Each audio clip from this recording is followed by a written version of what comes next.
Life process in living organism part 2। Okay, तो इसमें particularly अपने को रिप्रोडक्शन पढ़ना है। ओके, तो अब देखो बच्चों,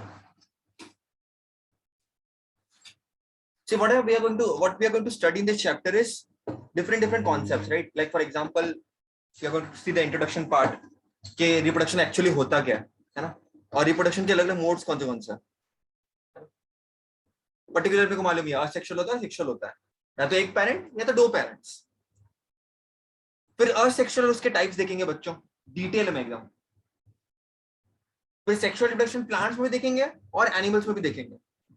फिर मेंस्ट्रुअल साइकिल भी देखेंगे, मॉडर्न टेक्नोलॉजी रिप्रोडक्शन का क्या क्या अवेलेबल है वो भी देखेंगे अपन। And finally family planning, sexually transmitted disease, reproductive health, ये सब अपन देखेंगे। सो रिप्रोडक्शन में लॉट ऑफ कॉन्सेप्ट बच्चों we have to see, right? And इसमें क्या होना, बड़ा चैप्टर है थोड़ा सा, तो लर्निंग वाइज भी इंपॉर्टेंट हो जाता है। तो इसको लर्न करने की ट्राई नहीं करनी है अपने को इसको क्या करना है, जितना हो सके ओन वर्ड्स में इसके आंसर्स लिखने हैं बच्चों, है ना। तो आप रिप्रोडक्शन में बहुत सारी चीजें देखोगे, है ना, जैसे कि कॉन्जॉइंट ट्विंस जो जुड़े हुए होते हैं, वो जुड़े हुए क्यों होते हैं, किस वजह से होता है। तो ट्विंस का कॉन्सेप्ट क्या है, टेस्ट ट्यूब बेबी का कॉन्सेप्ट क्या है, मतलब जिन पेरेंट को पहले चाइल्ड नहीं हो पाते थे उनको आज हो पा रहे, क्यों हो पा रहे, क्या है ऐसा रीजन। तो अलग अलग ऑर्गेनिज्म से रिप्रोडक्शन देखेंगे हम, है ना।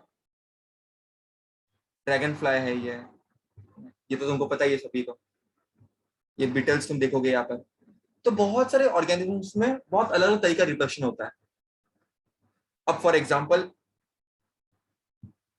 ये आप देखोगे अगर बीटल्स में, है ना, कितना क्यूट लगता है अपने में, but this is going to bring a life, right. Same humans में भी अपने को तो पहले लगता ही नहीं था रिप्रोडक्शन कुछ होता ही नहीं होगा, हम तो ऊपर से आए होंगे, है ना। बट जैसे जैसे टाइम आगे बढ़ता है अपने को रियलाइज होता है कि सच बात नहीं है। एक्चुअली मेरे को बचपन ऐसा लगता था कि मेरी मम्मी की शादी में मेरे को क्यों नहीं बुलाया, मेरी खुद की मम्मी की शादी में मेरे को बुलाया नहीं गया। इतना दुख होता था मेरे को, इतना कृष्ण बुरा लगता था मेरे को। पर जैसे जैसे बड़ा हुआ मालूम पड़ा कि तब मैं पैदा ही नहीं हुआ था, है ना। तो बच्चे मुझे पूछते थे सर शादी के लिए रिप्रोडक्शन के लिए शादी की क्या जरूरत क्या है, तो बात भी सही है एक्चुअली, है ना, बहुत सही है। लेकिन फिलहाल हम जो कल्चर में रहते हैं उसमें, है ना, सोशल प्रेशर वगैरह इतना होता है, तो उसके तो लोग खैर वो बात ही अलग है, उसके तो बात हम करेंगे नहीं फिलहाल। बट हम इसकी डेफिनेटली बात करेंगे कि will we die if we don't reproduce. मतलब अगर मैं डिसाइड करता हूँ कि मेरी रिप्रोडक्शन करूंगा ही नहीं, तो क्या मैं मर जाऊंगा बच्चों? मैं मरूंगा कि नहीं मरूंगा? अरे बोलो भाई। मैं नहीं मरूंगा। मैं क्यों नहीं मरूंगा बच्चों? क्योंकि रिप्रोडक्शन मेरे सर्वाइवल के लिए इंपॉर्टेंट नहीं है, लेकिन मेरे वंशज को आगे बढ़ाने के लिए इंपॉर्टेंट है। स्पीशीज की कंटिन्यूटी को मेंटेन करना इंपॉर्टेंट है।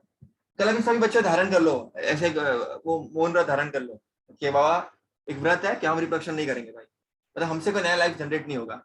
तो क्या होगा, उतनी तुम्हारी स्पीशीज रुक जाएगी, गोगरी परिवार बंद हो जाएगा, राठौड़ परिवार बंद हो जाएगा, परमार परिवार बंद हो जाएगा, बराबर कि नहीं, सब बंद हो जाएगा। मतलब तुम्हारा जो स्पीशीज की कंटिन्यूटी वो मेंटेन नहीं होगी कहीं ना कहीं, और इवोल्यूशन नहीं होगा बच्चों स्पीशीज का। रिप्रोडक्शन के कारण जो सेक्सुअल रिप्रोडक्शन होता है, बट टू पेरेंट्स होता है, दोनों के भी जीन्स आता है, और मिलकर के कुछ गंदा सा प्रोडक्ट निकलता है जो तुम सब हो, है ना, गंदा सा प्रोडक्ट निकलता है ना, जो तुम हो सब। तो बेसिकली ये जो रिप्रोडक्शन है ये इवोल्यूशन ऑफ स्पीशीज के लिए इंपॉर्टेंट है ना। सर किधर इवोल्यूशन है भाई, शक्लें तो देखो सर, आईने में देखे तो आईना शर्मा जाए, है ना, इतनी इतनी गंदी शक्लें। चलो एनीवेज, जो जोक्स अपार्ट, कि इवोल्यूशन के लिए भी रिस्पॉन्सिबल है, डेवलपमेंट के लिए भी रिस्पॉन्सिबल है। तो the question is will you die if you don't reproduce? No, you won't die, but for the survival of species, for the continuity of species, and for evolution, reproduction is important. अब reproduction sir कितने type का होता है? तो मेरे बच्चों reproduction दो प्रकार का होता है, असेक्सुअल एंड सेक्सुअल। इसके बारे में हम डिस्टिंग्विश डिटेल में देखेंगे, चैप्टर खत्म होने के एक्सरसाइज जो सॉल्व करेंगे तब मैं आपको बताऊंगा। लेकिन अब आपको बेसिक डिफरेंस मालूम होना चाहिए। असेक्सुअल में only one parent is involve,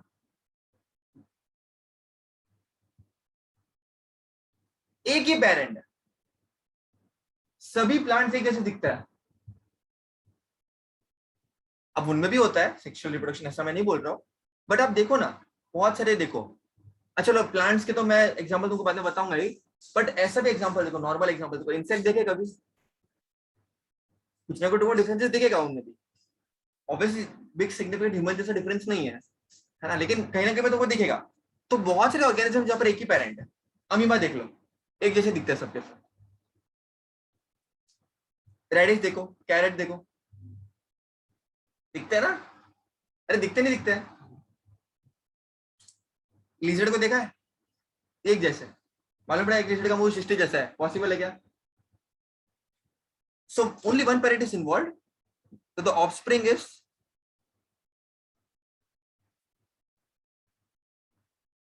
genetically similar to parent. मानते हो कि नहीं मानते हो?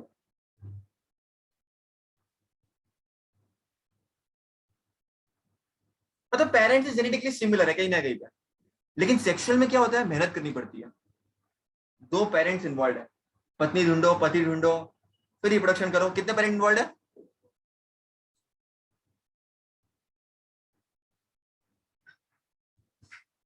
अब जब जब एक से ज्यादा कुछ बढ़ता है तो डिफरेंस इन ओपिनियन भी तो होता ही है ना।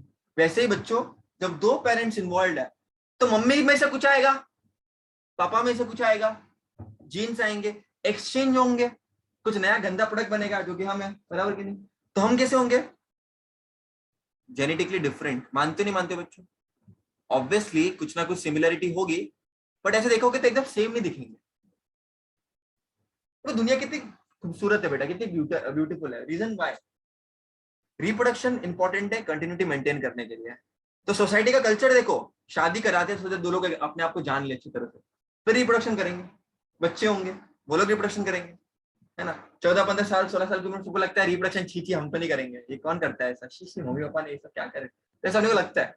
जैसे जैसे बड़े होते हैं क्या लगता है कि okay okay okay, hormonal changes आ रहे बॉडी में, तो एक दूसरे की तरफ अट्रैक्शन होता है, अपोजिट जेंडर की तरफ। फिर धीरे धीरे क्या मालूम पड़ता है, अच्छा ओके ओके, 25-26 साल के बाद वो वाली लाइफ अच्छी थी बचपन वाली, है ना। लेकिन it's a very important step reproduction. Why बेटा? It's important because you have to understand that if everybody thinks कि अब तो बस रिप्रोडक्शन रोकना है, तो स्पीशीज रहेगी नहीं, होमो सेपियंस रहेगा ही नहीं। फिर जाओ, फिर टाटा बाय बाय, खत्म, गया, वही हो जाए। अब देखो, असेक्सुअल रिप्रोडक्शन की तो तारीफें कर लेते बच्चों, है ना। तारीफ क्या करूं उनकी, जिनमें एक ही पेरेंट बने, है ना, गैमेट्स ही नहीं। तो रिप्रोडक्शन बड़ा फास्ट होता है उनमें, 1 2 3 4, गणपति सा जय जयकार नहीं भाई, 1 2 3 4 रिप्रोडक्शन पर जल्दी जल्दी होता है। लेकिन सेक्सुअल रिप्रोडक्शन में दो पेरेंट्स होते हैं, है ना। 9 9 महीने लगता है इंसानों में, तो एलिफेंट में उससे ज्यादा, डॉग्स में कम लगता है बट एलिफेंट में उससे ज्यादा। लेकिन जब एलिफेंट का जो बच्चा है जमीन पे पैर रखता है, जो धरती भी धत्कार करती है, इतना इंपैक्ट होता है उनका। But depending on organism and non-organism, the way of reproduction is different, the method of reproduction is different, the time duration is different. But asexual reproduction की मैं बात करूं बच्चों, तो वहां पर सेम स्पीशीज है, विदाउट इन्वॉल्वमेंट ऑफ गैमेट्स अगर हो रहा है तो उसको बोलेंगे असेक्सुअल रिप्रोडक्शन। यहाँ पर दो गैमेट्स नहीं, जैसे ह्यूमन बींग्स में कैसा है, स्पर्म है, तैरता वो फीमेल के पार्ट में आएगा और एग के साथ फ्यूज करेगा और जाइगोट बनाएगा, फिर एम्ब्रियो बनाएगा, फिर धीरे धीरे बच्चा होगा, बाहर निकलेगा, पार्चुलेशन होगा। तो हमारे में क्या है, ये गैमेट, ये गैमेट, दो गैमेट्स है, लेकिन बच्चा पार्टी। असेक्सुअल में कोई दो गैमेट नहीं है, इसीलिए एक जैसे दिखता है। स्पर्म के कुछ जीन्स होंगे, एग के कुछ होंगे, दोनों में कुछ मिल बांट के कुछ तो बनेगा नया। So as the organism has exact genetic similarity with the reproducing organism, मतलब जो असेक्सुअल में क्या होगा, जैसा पेरेंट है वैसे ऑफस्प्रिंग होगा, कोई डिफरेंसेस नहीं, क्योंकि कोई गैमेट का फ्यूजन ही नहीं है, अलग अलग सेल्स ही नहीं है जो रिप्रोडक्शन करेंगे। दिस इज यूनिपेरेंटल, मतलब one parent, and it occurs by mitosis. याद है माइटोसिस, मियोसिस? तो याद है तुमको बच्चों, मैंने बताया था माइटोसिस किसमें होता है, सोमैटिक सेल्स में होता है, मियोसिस रिप्रोडक्टिव सेल्स में होता है, sperm cell, egg cell. So absence of genetic recombination is a drawback, मतलब यहाँ पर कुछ तुमको वैरायटी नहीं दिखेगी, लेकिन ये फास्ट प्रोसेस है, ये इसका इंपॉर्टेंस है। हमारे 9 महीने में एक ही बच्चा हो सकता है ऑन एवरेज, है ना। इनमें धबाधब धन धन धन धन धन, है ना, मेहमान जाए तो बच्चा करे फटाफट, पेरेंट्स लाने की नहीं है इनमें, तो जरूरत भी नहीं है इनको। तो एक चार्ट है वो तुमको मैं बताऊंगा बच्चों। तो रिप्रोडक्शन दो प्रकार के होते हैं बच्चों, असेक्सुअल एंड सेक्सुअल। असेक्सुअल में दो होता है, यूनिसेलुलर एंड मल्टी सेलुलर।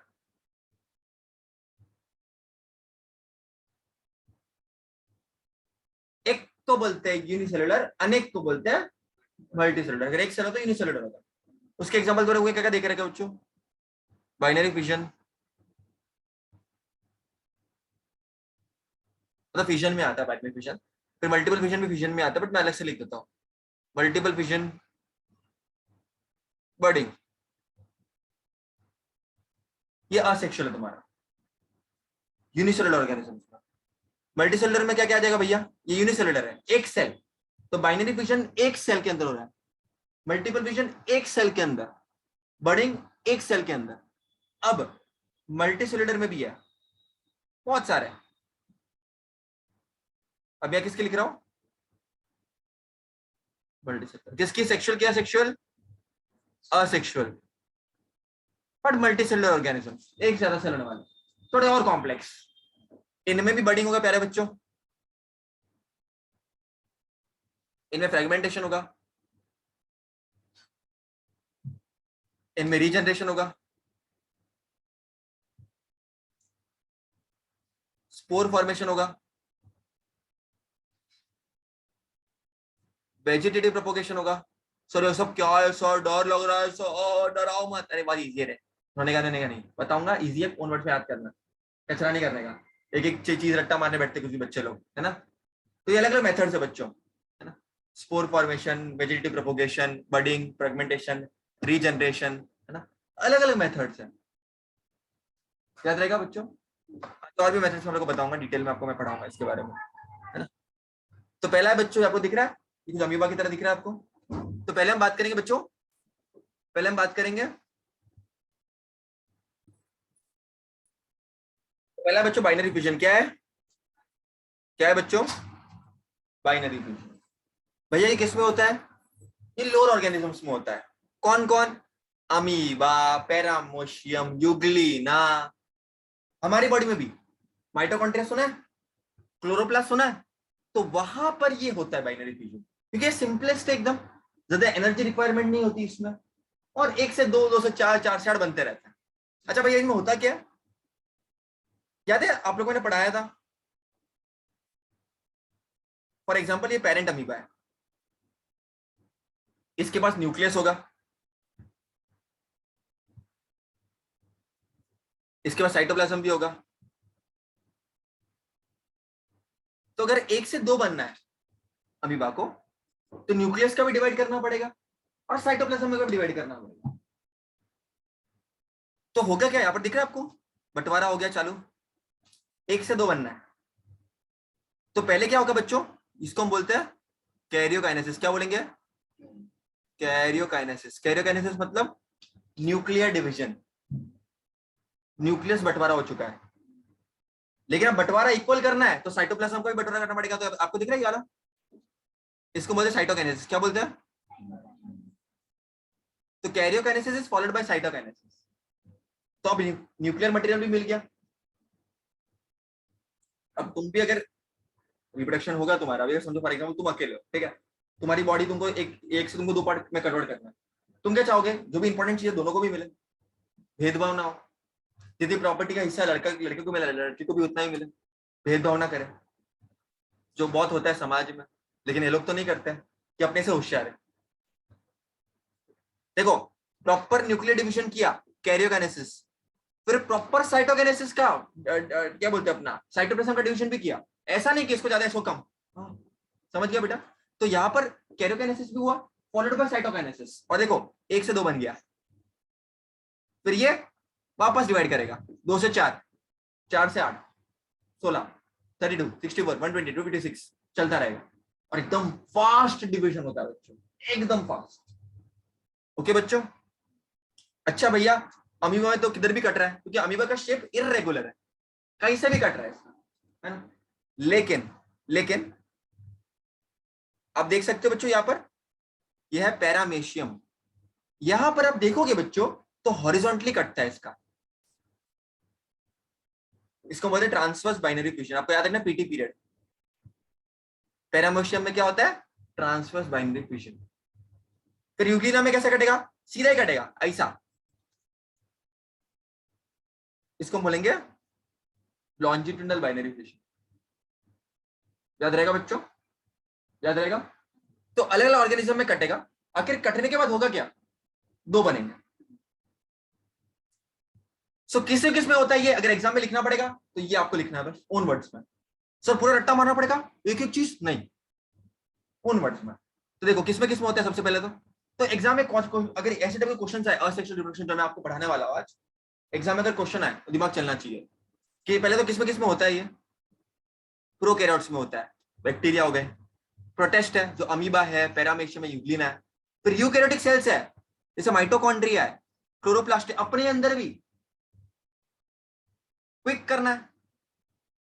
तो ये बाइनरी फ्यूजन बेस्ट है। अपने में 9 महीना रुको, होगा नहीं होगा, कैसे होगा, कब होगा, पार्टनर ढूंढो, दुनिया भर का टेंशन है, इनमें फटाफट 1 से 2 हो जाओ। तो सर आप कह सकते हो कि अमीबा तो अमर है क्योंकि वही तो कट रहा है, अमीबा बच्चे में कट रहा है, तो जो अमीबा है वो अमर है, कह सकते हो एक तरीके से। तो कितना इंटरेस्टिंग कॉन्सेप्ट है ना, बराबर क्या नहीं? तो कभी मरते ही नहीं भाई इस कॉन्सेप्ट से। तो perform asexual reproduction by binary fusion. In this process the parent cell divides to form two daughter similar daughter cells. भेदभाव नहीं है ना। तो या तो माइटोसिस से होगा या तो अमाइटोसिस से होगा। माइटोसिस मतलब प्रॉपर जो तुमको मैंने सिखाया था, कैरियोकाइनेसिस, साइटोकाइनेसिस। अमाइटोसिस भी कुछ वैसा ही होता है लेकिन वहां पर स्पिंडल फाइबर फॉर्मेशन नहीं होता। नो स्पिंडल फाइबर, याद है स्पिंडल फाइबर बन रहा था एनाफेज में, फिर वो निकल रहा था बाहर। No spindle fibre formation, much more simple कि भाई सिंपल न्यूक्लियस को डिवाइड करो, साइटोप्लाज्म को डिवाइड करो और मस्त 1 से 2 बन जाओ। इमेजिन करो अपने में ऐसा होता था, मजा आना एकदम। तो access of amoeba is different for different protist. जैसे अमीबा कोई भी प्लेन में कटता है क्योंकि कोई स्पेसिफिक शेप नहीं है उसका, तो उसको बोलते हैं सिंपल बाइनरी फ्यूजन। क्या बोलते हैं? Simple binary fusion. लेकिन पैरामेशियम में कैसे करता है? अपने लॉन्जिट्यूडनली ट्रांसवर्स, और यूग्लिना में सीधा सीधा कटता है इनका, है ना, सीधा सीधा काट लेते हैं इनका। तो कब करता है बाइनरी फ्यूजन, कब परफॉर्म होता है? जब फेवरेबल कंडीशन होता है। तो पता है कि एक माँ को पता होता है ना बेटा अपने बच्चे के लिए बेस्ट क्या है।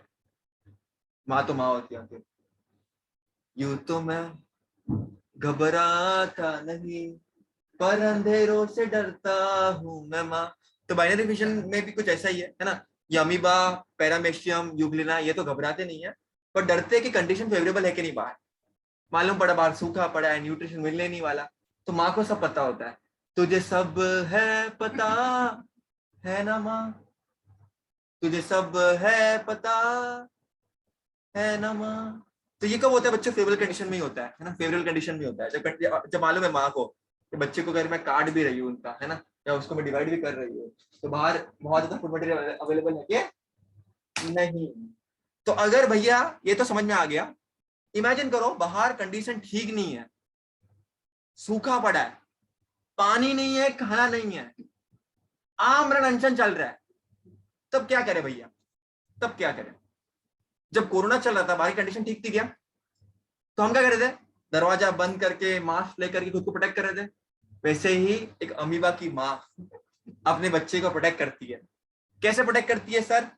क्या होता है उसके अंदर? तो पहले तो ये आपको दिख रहा है, ये अमीबा का एक स्ट्रक्चर होता है ऐसा ऐसा इरेगुलर शेप का, कैसा भी करके, है ना, कैसा भी स्ट्रक्चर होता है। तो पहले तो amoeba stops formation of pseudopodia.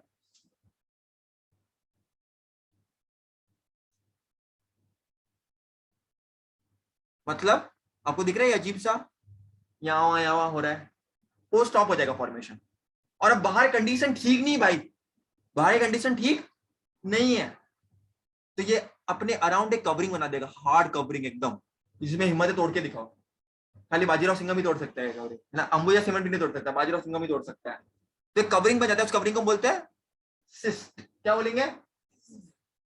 अब अमीबा बाहर नहीं आ सकता, अंदर तो आ गए लेकिन बाहर नहीं जा सकते। तो अंदर ही अंदर क्या चलता रहेगा। अब लॉकडाउन था, 2 बच्चे 3 बच्चे 10 बच्चे घर पे बैठना है, बाहर जाना नहीं है, अंदर करते रहो, क्या टेंशन है, कोई आने वाला नहीं है, कोई टेंशन नहीं है ना। तो अंदर ही अंदर बच्चे करते गए, 10 15 25 100 150, जितना स्टेमिना उतना करते रहो, है ना। तो अंदर ही अंदर, अंदर ही अंदर बच्चों, अंदर ही अंदर, अंदर ही अंदर क्या हुआ बच्चों, क्या हुआ अंदर ही अंदर, अंदर ही अंदर, अंदर अंदर रिप्रोडक्शन चलता रहेगा, है ना। डिवीजन होगा न्यूक्लियस का, साइटोप्लाज्म का। जैसे पहले कैसे हो रहा था, न्यूक्लियस डिवाइड हो रहा था, साइटोप्लाज्म डिवाइड हो रहा था, सेम यहाँ पर भी अंदर ही अंदर न्यूक्लियस डिवीजन हो रहा है, साइटोप्लाज्मिक डिवीजन हो रहा है, अंदर ही अंदर, है ना। और जब माँ को मालूम पड़ेगा कि बाहर कंडीशन थोड़ी ठीक है, तो ये पूरे का पूरा सिस्ट ब्रेक हो जाएगा और ये सब डॉटर अमीब्यूले, ये जो बच्चे सब बाहर निकल जाएंगे। समझ में आ गया बच्चों, एकदम क्लियर है। तो सर एग्जाम में क्या लिखना है, माँ को सब पता होता है, बाहर कंडीशन अगर ठीक नहीं है तो माँ नहीं चाहेगी कि तू रिप्लेक्शन करे। माँ अपने अराउंड एक राउंड कवरिंग बना लेगी। जैसे लॉकडाउन लगा था, पापा दरवाजा बंद ही रखते थे, बाहर जाने का नहीं। मैं सबसे डरा हुआ मैं था एक्चुअली, दरवाजा बंद करके लगा था। हाँ बट मैं रिप्रोडक्शन नहीं कर पाया उस टाइम पे, मैं नाबालिग था, है ना, तो नहीं कर पाया। एनीवेज, तो असेक्सुअल रिप्रोडक्शन में multiple fission is performed by amoeba and other similar protest. Amoeba pseudopodia का परमिशन रोक देता है कि बाबा तू ज्यादा हिल मत, ये डोला रे क्या होता है, बस हो गया, अभी हिलनेगा नहीं, ऐसा डोला रे डोला रे डोला रे डोला मंडोला, ऐसा पूरा। इसने क्या बोला, ये जब कचरा कर बंद कर, अभी अभी रिप्रोडक्शन नहीं करना है, कंडीशन ठीक नहीं बाय। तो इसने एक राउंड कवरिंग बना ली बच्चों, एकदम हार्ड कवरिंग बना ली कि अंदर जो करना है कर, एक बंद दरवाजे के अंदर जो करना है करो, बाहर नहीं जाना भाई। तो लैक ऑफ फूड, बाहर खाना वाना पीना नहीं है ना, है ना, खाना दारू पीना कुछ नहीं है बाहर। तो ऐसे कंडीशन में क्या होता है ना, वो राउंडेड बन जाता है और एक प्रोटेक्टिव कवरिंग बना लेता है। उसी को बोलते हैं बच्चों सिस्ट। क्या बोलते हैं, ध्यान से सुनो सभी लोग, उसी को बोलते हैं हम सिस्ट। क्या बोलते हैं, क्या बोलते हैं, क्या बोलते हैं, क्या बोलते हैं, क्या बोलते हैं। हमारा नेता कैसा हो, सिस्ट भाई जैसा हो। सिस्ट भाई की क्या पहचान, जब जब कंडीशन अच्छी नहीं होंगे तब तक बना लेगा राउंड कवरिंग, उसको बोलते हैं सिस्ट। क्या बोलते हैं, क्या बोलते हैं, क्या बोलते हैं, क्या बोलते हैं, क्या बोलते हैं, क्या बोलते हैं, क्या बोलते हैं। Many nuclei are formed by repeated nuclear division in the cyst, अंदर ही अंदर बनते रहता है। It is followed by cytoplasmic division। अब लेकिन अंदर ही अंदर इतने कितनी बार डिवाइड करेंगे, अभी मन तो चलेगा ना, बाहर चलेंगे। अभी लॉकडाउन में तो कितने घर पे बैठे थे, मन तो हो रहा था ना कभी तो बाहर जाए, ह्यूमन बींग्स को देखे, है ना, होमो सेपियंस को देखे, है ना। सबकी तो क्या बोलते हैं इच्छा होती, पिज्जा खाया बर्गर खाया सब खाया जाए, तो इनकी भी तो इच्छा होगी। तो जो कंडीशन ठीक हो जाएंगे तो ये सिस्ट ब्रेक हो जाएगा और माँ बोलेगी बेटा जी ले अपनी जिंदगी, है ना, सिमरन नहीं अमीबा, अमी बोले क्या, अपनी जिंदगी जी ले। तो सब निकल जाएंगे और ये सब डॉक्टर अमी बोले बाहर आ जाएंगे बच्चों। किधर आ जाएंगे, बाहर आ जाएंगे। समझ में आ गया बच्चों। तो एक माँ को सब पता होता है, कंडीशन जब ठीक नहीं है तो क्या बोलेगा, मत जा बेटा मत जा, है ना। नेक्स्ट है बडिंग। क्या है, कौन सा डिंग, कौन सा डिंग, कौन सा डिंग, अरे सारे बोलो। ये करने वाला होता है ईस्ट। कौन होता है सर, ये तो वही ईस्ट है ना जो हम केक में डालते हैं और केक स्पंजी स्पंजी बनता है, फिर हम केक को खाते हैं और जलाते लोगों को, है ना। और सर को कभी केक हम गिफ्ट नहीं करते हैं, सब बेशर्मो शर्म करो। चलो, तो ईस्ट में होता है क्या बच्चों, ईस्ट में होता क्या है, ईस्ट सेल में अगर तुम देखोगे बच्चों तो यहाँ पर आपको दिख रहा है बल्ज ग्रो कर रहा है। क्या होता है ना, राइट टाइम पे क्या होता है ना, ईस्ट बोलता है अब तो जनरेशन को आगे बढ़ाना है, हमको भी हमारा वंशज प्यारा है। तो ईस्ट है ना स्मॉल बर्ड फॉर्म कर लेता है, दिख रहा है हमको न्यू बर्ड, उसकी बॉडी में से। इट्स लाइक मेरी बॉडी में से कुछ बर्ड उग रहा है और उसको सब खाना पीना मैं दे रहा हूँ, लेकिन जब वो बड़ा हो जाएगा मुझे छोड़ के चला जाएगा। वो मुझे छोड़ के जो तुम जाओगे बड़ा पछताओगे, लेकिन ऐसा उनमें नहीं है। मुझे छोड़ के जाओगे तो थोड़ा बोझ कम होएगा मेरा, आओ तो वेलकम, जाओ तो भीड़ कम। तो बर्ड उग रहा है बेटा यहाँ पर, और जैसे ये बर्ड को सब पेरेंट से मिलता है ना, एक माँ उसको सब कुछ देती है, खाना पीना रहना, है ना, सब कुछ। और जब ये बड़ा हो जाता है, अपने पैरों पे खड़ा हो जाता है, तो अपनी माँ का साथ छोड़ देता है। क्या इतना बुरा है ये बेटा, चला गया, छोड़ दो। क्यों चला गया? अलग जिंदगी बसाएगा, गर्लफ्रेंड पटाएगा, बॉयफ्रेंड गर्लफ्रेंड व्हाटएवर, वापस उनका बच्चा उनको छोड़ के चला जाएगा, तो चलता रहता है इनमें, है ना। सर तो ये पेरेंट ही है क्या, ये जो पहले से थे एक ही जो था वही कर रहा है क्या सब कुछ? अमर है क्या ये सब? एक दृष्टिकोण से अमर तो नहीं है बाबा, पर ऐसा इंटरेस्टिंग है ना, इनकी बॉडी में से उग रहा है ऐसे ही, मुझ में से कुछ उग गया, उसमें से नया मोक्षित ग्रो कर दिया, तो कितना अजीब सी बात है ना ये। अपने में कष्ट होता है, समझ आ जाता है ना। You will say yeast cells performing budding, small bud are formed, है ना, unicellular fungus होता है। तो ये yeast cells is called parental cell and a bulge appears on the surface। वो bulge एक्चुअली क्या है, बड है, और वो जब क्या हो जाएगा, जब ग्रो हो जाएगा प्रॉपरली, तो वो निकल जाएगा बाहर, और वो जिंदगी जीना शुरू कर देगा, कर देगा। सर ये तो समझ में आ गया सर, बहुत अच्छी बात है सर, आपने बहुत अच्छे से समझाया। ईस्ट को क्या मिलता है उसके मॉम से, खाना पीना सब कुछ ईस्ट उसको माँ ही देती है बेटा। अब हम बात करते हैं asexual reproduction in multicellular organism. किसकी बात करेंगे? मल्टीसेलुलर ऑर्गेनिज्म, जिनके पास एक से ज्यादा।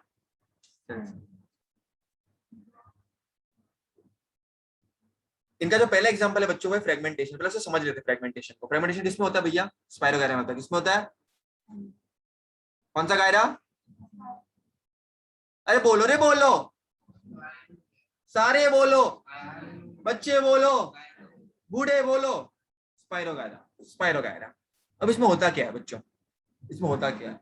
अगर आप देखोगे तो इनकी बड़ी बड़ी कॉलोनीज बनती है बच्चों, ग्रीन कलर की। आप देखोगे तो ये मस्त फिलामेंटस बॉडी होती है एकदम प्रॉपरली। तो क्या आप देखोगे बच्चों स्पाइरोगायरा को, है ना, जब enough food and water available है, जब इनफ खाना पानी अवेलेबल है, तब जो फिलामेंट्स होते हैं स्पाइरोगायरा के, आपको दिख रहा है बच्चों फिलामेंट्स, वो साइज में ग्रो करता है। क्यों ग्रो करता है? कटने के लिए। फ्रेगमेंटेशन मतलब क्या? फ्रेगमेंट बनाना, पीसीस बनाना। फ्रेगमेंटेशन का मतलब क्या होता है बच्चों? फ्रेगमेंट्स बनाना, पीसेस बनाना। तो जब खाना अवेलेबल है, पानी अवेलेबल है, तो स्पाइरोगायरा क्या सोचता है, अब तो हम चल बसेंगे भाई, अब तो कटना ही होगा, बच्चों को गिव राइज करना ही होगा। तो फिलामेंट्स ग्रो वेरी फास्ट, क्यों वो कटना है। तो होगा क्या बच्चों,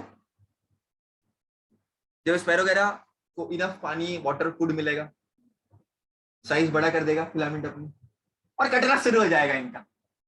और हर कटा हुआ स्पाइरोगायरा नया स्पाइरोगायरा देगा। इमेजिन करो, हमारा कटा हुआ हाथ नया मोक्षित बना रहा है, कटी हुई जीभ नया मोक्षित बना रहा है, कटा हुआ सर नया मोक्षित बना रहा है, तो इनमें कटा हुआ पीस नया स्पाइरोगायरा बना रहा है। ये है कमाल स्पाइरोगायरा का, मस्त ना। तुम एक्साइटेड क्यों नहीं? मैं तो कभी जब मैंने फर्स्ट टाइम पढ़ा था आई वाज लाइक वाओ, हमारे में क्यों नहीं होता ये सब, है ना। हर कटा हुआ पार्ट, एवरी सिंगल पार्ट, फिर कोई इंसान दुखी होता ही नहीं। कि कितना सिंपल रिप्रोडक्शन, मेहनत करने की जरूरत ही नहीं। तो this type of asexual reproduction is in multicellular organism. Obviously एक सेल ऑर्गेनिज्म क्या करेगा? अब parental organism break into many fragments. छन से जो टूटे कोई सपना, जब खाना पानी मिले फिलामेंट ग्रो करे, फिलामेंट कट जाएगा अपना, जग सुना सुना लगे, जग सुना सुना है अब, जब फिलामेंट टूटेगा, फिलामेंट कटने के बाद नया स्पाइरोगायरा बनेगा, और इसी तरह से रिप्रोडक्शन होगा होगा होगा और होगा। ये साइकिल में होता ही है ना, स्पाइरोगायरा में होता है ना। तो इंडिविजुअल जो नया होता है, तो कटा हुआ जो दिख रहा है, हर कटा हुआ पार्ट नया स्पाइरोगायरा बनेगा, नया स्पाइरोगायरा, नया स्पाइरोगायरा। कब होता है ये? जब plenty of water nutrition available है, तो फिलामेंट साइज में बड़े हो जाते हैं, और हर एक फिलामेंट जब कटने के बाद एक नया स्पाइरोगायरा बनता है, और अपनी इंडिविजुअल लाइफ को शुरू करता है, नई जिंदगी को शुरू करता है ना। मजेदार है बच्चों। इसका अब कट चुका है और ये नेक्स्ट लाइफ अभी स्टार्ट कर चुकी है ना। अब नेक्स्ट है जो मेरा खुद का पर्सनल फेवरेट है, इसको सुन के ना दिल खुश हो जाता है, रीजनरेशन। आई डोंट नो कितने लोगों ने लिजर्ड को देखा है। लिजर्ड का अगर टेल कट जाता है तो वापस इट कैन रीग्रो। सर ऐसा कैसा, मेरा हाथ कट गया तो वापस नया हाथ बनने हो गया? नहीं बच्चा, अपन में नहीं बनेगा। सर अपने बॉडी में भी ऐसा कोई पार्ट है जो बन सकता है? लिवर कुछ एक्सटेंट तक ग्रो कर सकता है। इसके लोग लिवर को फॉर ग्रांटेड लेते हैं, दारू पीते हैं। ऑब्वियसली बहुत सारे रीजन सही, बट एक चीज मेरी हमेशा याद रखना, in a war between brain and heart, liver always suffers. कोई दिमाग से टेंशन तो इंसान दारू पीता है, दिल में दर्द हो गया इंसान दारू पीता है, लेकिन उसके जैसे लिवर टेंशन में आ जाता है। अच्छा लिवर रिग्रो कर सकता है सर, कभी तक एक लिमिट तक, उसके आगे नहीं, बट इट कैन रीजनरेट। इसके लोग धीरे धीरे धीरे धीरे पीते रहते हैं और एक दिन चल बसते। बट इसकी हम बात करते हैं बच्चों, ये तो ज्ञान की बात हो गई ना, ज्ञान की बातें बहुत कम करे वही अच्छा है। ज्ञान की बातें सुनने में अच्छी लगती है लेकिन प्रैक्टिकल नहीं है। चलो रीजनरेशन, रीजनरेशन दो प्रकार का होता है, तो लिमिटेड रीजनरेशन,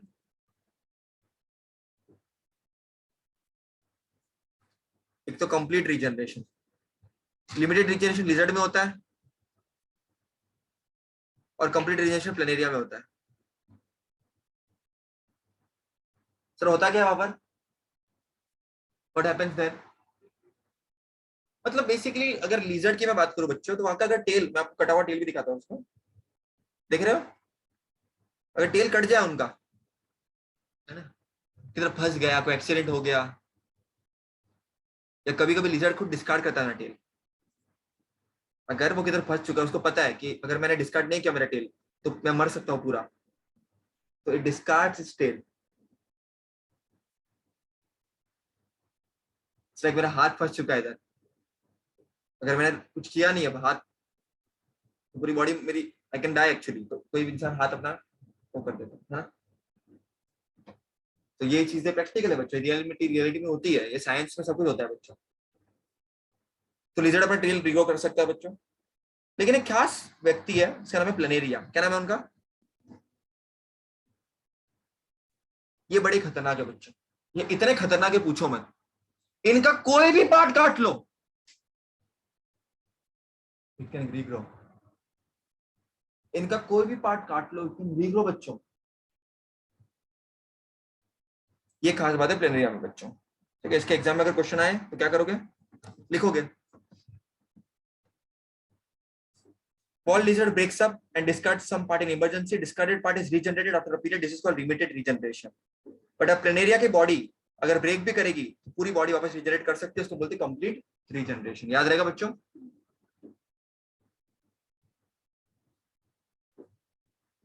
याद रहेगा बच्चों जब तक सब लोगों को? तो ये रीजनरेशन में। नेक्स्ट है बडिंग बच्चों, क्या करेंगे? सर वापस आ गया है बडिंग तो बच्चों, यूनिसेलुलर में भी होता है, मल्टीसेलुलर में भी होता है। मल्टीसेलुलर में बडिंग तुम देखोगे बच्चों, एक खास एग्जांपल है जिसका नाम है हाइड्रा। क्या बोलोगे? हाइड्रा। कॉन्सेप्ट सेम है सर, बर्ड ग्रो करेगा, इसकी डाइजेस्टिव कैविटी, डर्मल लेयर्स, मतलब खाने की सुविधा, स्किन की जो लेयर है उनकी, जो भी लेयर है उनकी, ये सब सुविधा सभी पेरेंट देंगे। खाना पीना सब कुछ पेरेंट देगा। लेकिन जब ये मैच्योर हो जाएगा, डेवलप हो जाएगा, तो क्या बोलेगा? मम्मी पापा मैं जा रहा हूँ, विदेश जा रहा हूँ, वहीं पे शादी करूंगा, बच्चे पैदा करूंगा, इंडिया से चौपल कमाऊंगा और वहीं पे रुक जाऊंगा। आप लोग इधर सड़ते रहो, है ना? मिलेंगे फिर कभी अगले जन्म में, कभी आप कभी आए तो मिलेंगे, मस्ती करो, ऐसा कुछ नहीं होता है। It regrows, the bud regrows, and what will happen? It will separate out and it will form, है ना? ये बर्ड ग्रो कर रहा है ना? ये खुद का ही बच्चा भेड़िया बन चुका है उनके लिए, माँ बाप के लिए माँ बाप को छोड़ के जाने वाला है ना? तो बर्ड बन चुका है and then it will separate out. Can you see? Hydra है, ये बर्ड हो गया, तो ये तुम्हारा डेवलप हो गया एंड अब ये सेपरेट हो जाएगा, है ना? और नई जिंदगी चालू करेगा। लेकिन कर्मा प्लेस बैक, इसका बच्चा भी इसका यही करेगा, फिर उसका बच्चा भी इसका वही करेगा, सर तो अब तक एक ही हाइड्रा चल रहा है क्या? हाँ मतलब कह सकते हो तुम, सब एक ही सेंस से चल रहा है। कितना इंटरेस्टिंग है ना ये, मजेदार है ना बच्चे, कितने प्यारे क्यूट लोग ये लोग है ना, कितने क्यूट क्यूट बर्ड है, क्यूटली ग्रो कर रहे हैं, क्यूटली निकल जाएंगे। पूरी इस दुनिया कितनी क्यूट है बच्चों, है ना। सर एग्जाम आएगा तो क्या लिखना है सर? ये लिखना है सर। कैसे लिखना है? ओन वर्ड्स में लिखना है सर। हर एक अच्छी रट्टा मारनी पड़ेगी नहीं बच्चों, रीड कर लो, ओन वर्ड्स में लिखो ना, क्यों अच्छे रट्टा मारनी। So in case of Hydra, under favorable conditions, at specific part of its body, an outgrowth is formed. That is called as a bud. Thermal dermal layer, जो skin की layers है, digestive cavity of the budding Hydra in continuity to the parent Hydra. Parent Hydra की जो है वही continuity में है ना, देख रहे हो ना, जो parent का continuity में ना। ऐसा तो नहीं कि बच्चा ने कुछ अलग से बना लिया, पेरेंट ने तो दिया तुमको, जो भी कुछ दिया माँ बाप ने तो दिया।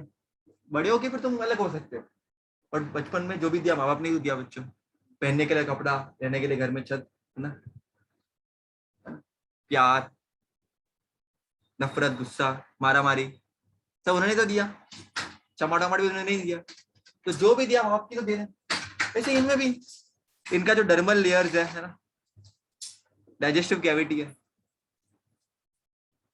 सब माँ बाप से मिली हुई इनको कंटिन्यूटी में। लेकिन जब इसको पेरेंट हाइड्रा न्यूट्रिशन देता है और एक दिन ये सुस्त हो जाता है, माँ बाप से कंटाल जाता है, बोलता है कि बस हो गया, अभी कितना मैं आपके साथ रहूंगा, मुझे भी ग्रो करना है, अपने बच्चे पैदा करने हैं। आप अगर आपके साथ रहूंगा तो बच्चे पैदा नहीं कर पाऊंगा, शर्म आएगी मेरे को, है ना। तो वो अलग हो जाता है। कॉन्सेप्ट समझो बेटा। ये भाषण देने का तरीका, याद करने का तरीका बच्चा, है ना। कॉन्सेप्ट है सब, है ना। ये स्टोरी बना के बता रहा हूँ तुमको, मैं सब स्टोरीज होती है ना, कि मम्मी पापा आप देखे होंगे तो मेरे को शर्म आएगी, तो मैं जाओ, okay mummy papa, bye mummy papa, see you soon, love you, चलो। तो budding hydra separates from the parent hydra and leads a independent life and grows a independent hydra, और चलता रहेगा। ओके तब तक के लिए ओके बाय, है ना।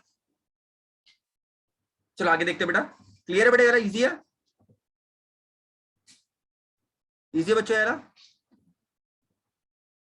अगर मैं बच्चों आपको बताऊं कि बिना सीड के भी, बिना सीड के भी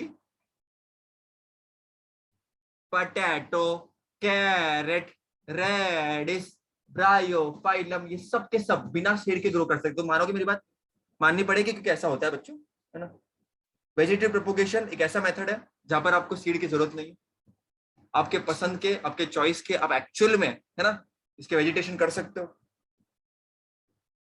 तो with the help of vegetative parts like root, stem, leaf, आप रिप्रोडक्शन कर सकते हो। उसको हम बोलेंगे वेजिटेटिव प्रोपोगेशन। सर सीड नहीं है, ये कैसा फालतू मजाक कर रहे हो सर? यस बच्चों, नहीं है सर। तो बताइए, इसका प्रमाण बताइए, प्रमाण पत्र। बिल्कुल बताएंगे बच्चों। कभी देखा है आलू? आलू ले लो, कांदा ले लो, आलू देखा है? आलू के ऊपर बड़े ग्रो करता है, ठीक है, आइज ऑन पोटैटो बोलते हैं उसको। अरे पता है कि नहीं पता है? अरे देखा होगा। तो ये बर्ड को अगर ग्रो किया, प्रॉपर न्यूट्रिशन उसको मिला, तो क्या हो सकता है? तो पोटैटो के बर्ड्स होते हैं, वहां से पोटैटो का एक्चुअली प्लांट ग्रो कर सकते हो बच्चों। तुम बिलीव करोगे नहीं करो, आई डोंट नो। ब्रायोफाइलम पता है तुम लोगों को? कोई देखे बच्चों ब्रायोफाइलम की लीव्स? नहीं देखे होंगे, आई थिंक नहीं देखे होंगे। इनका मेडिसिनल पर्पसेस भी बहुत है बच्चों, है ना। तो यहाँ पर आप देखोगे ना, प्रॉपर ऐसे रूट्स में भी छोटे छोटे प्यारे प्यारे दिखेंगे तुमको, है ना। तो इनको भी आप ग्रो वगैरह करोगे तो डेवलप हो सकता है एक्चुअल में, है ना, नया ब्रायोफाइलम।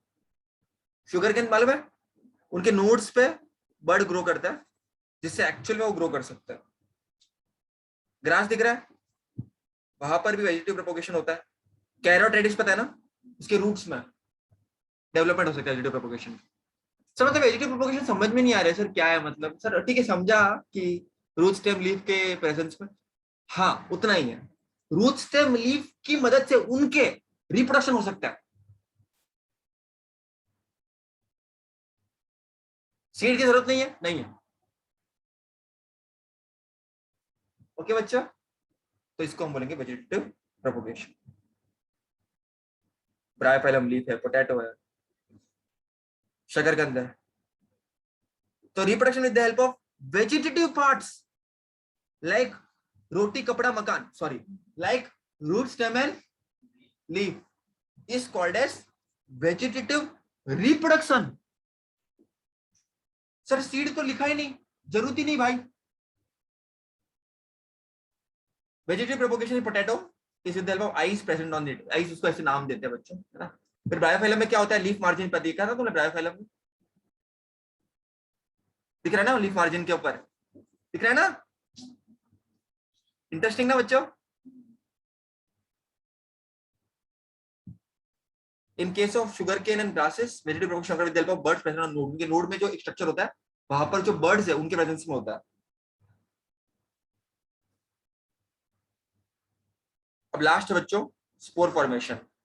ये फंगस लाइक म्यूकर है, यहाँ पर क्या होता है ना बच्चों, आपको दिख रहा है बच्चों, एक स्ट्रक्चर इसको बोलते हैं स्पोरेंजियम, क्या बोलते हैं, क्या होता है, उसके अंदर स्पोर्स होते हैं बहुत ज्यादा, अंदर ही अंदर, अंदर ही अंदर, हाय अंदर ही अंदर से टूटा हूं मैं, अंदर अंदर क्या हो रहा है, स्पोर्स ग्रो कर रहे हैं स्पोरेंजियम के अंदर। फिर क्या होगा, राइट समय आने पे दिख रहा है तुम लोगों को ये स्ट्रक्चर, ये राइजोइड स्ट्रक्चर है, हाइपर स्ट्रक्चर, मतलब बेसिकली क्या है, अंदर स्पोर ग्रो करेंगे, ये स्पोरेंजियम है उसके अंदर स्पोर ग्रो करेंगे, क्या करेंगे, क्या करेंगे, क्या करेंगे, क्या करेंगे, और वो स्पोर्स राइट टाइम आने पे वो स्पोरेंजियम बर्स्ट ओपन हो जाएगा और नए नए स्पोर्स, नए नए अपने जो फंगस की जो कॉलोनी है वो उसको बढ़ाएगी, है ना।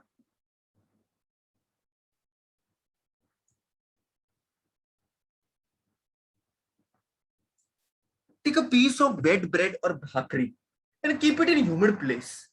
Fungus will go in 2-3 days. It will grow in 2-3 days. करके देख लेना बच्चों। तो fungi like mucor filamentous body, they have sporangia, and एक बार स्पोर फॉर्म हो गए उसके अंदर, तो स्पोरेंजिया जो है ये बर्स्ट ओपन हो जाएगा और ये स्पोर सबके सब निकल जाएंगे। इमेजिन करो अपने अंदर भी बहुत सारे स्पोर्स है बच्चे, पेट भर गया, डकार मारी, सब बच्चे बाहर,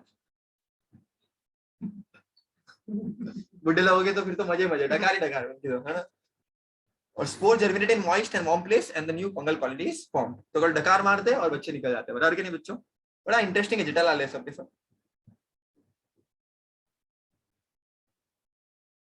नेक्स्ट बच्चों हम देखेंगे सेक्सुअल रिप्रोडक्शन, किस तरह से सेक्सुअल रिप्रोडक्शन होता है प्लांट फ्लावर्स के अंदर, किस तरह से, है ना, ह्यूमन बीइंग्स में होता है, मतलब बहुत इंटरेस्टिंग कॉन्सेप्ट है बच्चों, है ना? किस तरह से जो है लोग रिप्रोडक्शन अंडरगो करता है और ह्यूमंस में किस तरह से होता है, तो पूरा वो कॉन्सेप्ट बच्चों जो देखना है।